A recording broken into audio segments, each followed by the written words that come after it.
Welcome to Penrose Learning, where we make understanding easy.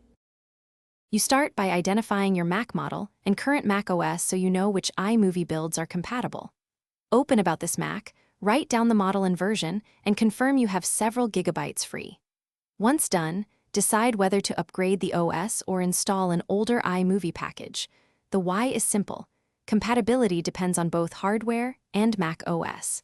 Make sure you have a recent backup before changing system software, and prepare a USB drive if you need offline installers. You now obtain the correct iMovie installer that matches your Mac OS.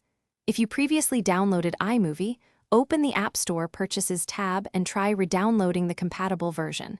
Otherwise, locate the archived installer that targets your Mac OS. Pay attention to why matching matters. Newer iMovie requires newer frameworks and will fail to launch.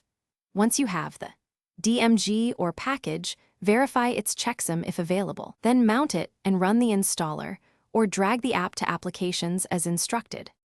You complete installation by placing iMovie in Applications and launching it for initial setup. Allow any permission prompts and grant access to photos and microphone as needed. If Mac OS blocks the app, right-click and choose Open to bypass Gatekeeper, or temporarily allow apps from identified developers in Security and Privacy.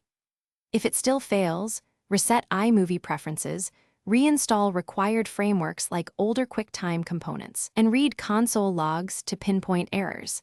This helps you decide whether to try a different build or restore from backup. Thanks for watching. If this was helpful, leave a like and consider subscribing. See you next time.